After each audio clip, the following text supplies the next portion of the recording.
Olá! Sejam bem-vindos a mais essa nossa análise, onde a gente descomplica assuntos que parecem um bicho de sete cabeças e transforma em histórias fáceis de entender. Já pararam para pensar nisso? Como é que bilhões de aparelhos diferentes, desde o celular no bolso até servidores gigantescos, conseguem conversar entre si numa boa, falando a mesma língua? A resposta, por incrível que pareça, está num conjunto de regras. E a história de como a gente chegou nessas regras, é uma saga, uma verdadeira guerra de padrões entre duas filosofias que estavam competindo para ver quem definiria o futuro da internet.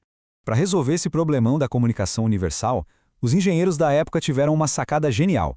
Vamos dividir o problema em partes menores, usando o que a gente chama de modelos em camadas. Pensa assim, é como construir uma casa, sabe? Cada etapa, a fundação, a estrutura, a fiação elétrica, cada uma é uma camada com uma função bem específica. A grande vantagem disso é que, se precisar mexer em uma camada, tipo mudar a fiação, não precisa derrubar a casa inteira. Isso acaba criando uma estrutura super flexível e muito, mas muito resistente para a comunicação. E foi aí que o circo pegou fogo. Dois grandes modelos apareceram, cada um com uma ideia totalmente diferente de como as redes deveriam funcionar no futuro.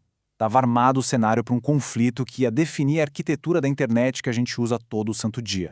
Bom, então vamos mergulhar de cabeça nessa história e conhecer os dois grandes competidores dessa disputa.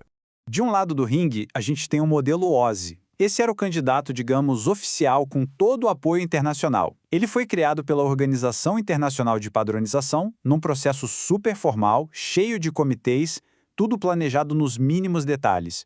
E a marca registrada dele era essa aqui, uma estrutura gigantesca com 7 camadas. A ideia é que cada camada fizesse um trabalho muito específico e super bem definido. Na teoria, era uma obra de arte.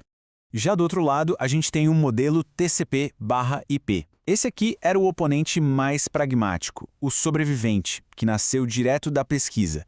Ele veio lá do projeto ARPANET, do Departamento de Defesa dos Estados Unidos, e foi pensado com duas coisas em mente: ser flexível e, principalmente, sobreviver a qualquer custo. E aqui a gente já bate o olho e vê a grande diferença. É muito interessante o contraste visual, né? As 7 camadas todas teóricas e bonitinhas do OSI contra a arquitetura bem mais enxuta, de só 4 camadas do TCP/IP. É a teoria contra a prática, lado a lado.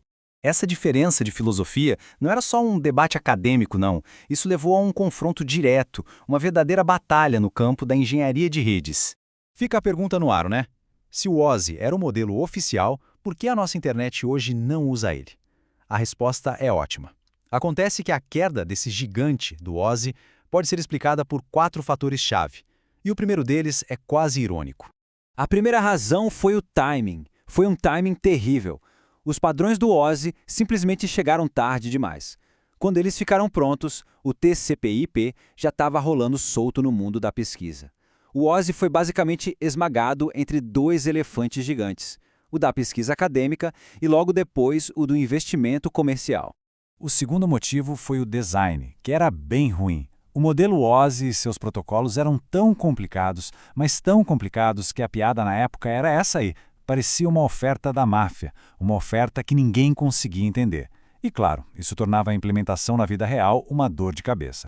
Então, para resumir a ópera, foi essa combinação de fatores que acabou com o OSI. Timing péssimo porque chegaram atrasados para a festa, design complexo demais com camadas que mal tinham função, as primeiras implementações eram lentas e cheias de bugs, e para fechar, a política.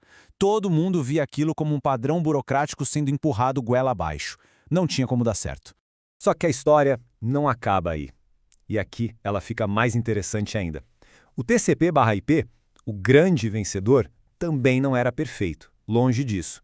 Ele tinha um monte de falhas bem importantes. Para começar, ele misturava os conceitos de serviços, interfaces e protocolos. Isso fazia dele um guia bem ruim para projetar novas redes do zero. E tem mais, alguns protocolos dele, como o Telnet, foram feitos tão nas coxas, tão na correria, que se tornaram uma vergonha técnica. O problema é que eles já estavam tão espalhados que ficou impossível trocar. Certo? Então, se o modelo oficial era complicado demais e o vencedor era cheio de problemas, o que raios a gente usa hoje para fazer a internet funcionar? A solução, na prática, é um modelo híbrido. A gente acabou pegando o que havia de melhor nos dois lados para criar uma estrutura que funciona, que é prática e, ao mesmo tempo, Lógica. Do OSI, a gente herdou a clares os conceitos. A ideia de separar bem as camadas, principalmente a diferença entre a camada física, que são os cabos, a fibra ótica, e a camada de enlace, que organiza os dados para transmissão. Essa ideia se mostrou absolutamente genial. E do TCP/IP, claro, a gente pegou os protocolos que foram testados na prática, no campo de batalha e que de fato construíram a internet. O resultado foi super pragmático. A gente usa os protocolos que venceram a guerra, como o IP para os endereços e o TCP para as conexões seguras. E o resultado é este aqui, o modelo híbrido de 5 camadas que a gente usa hoje.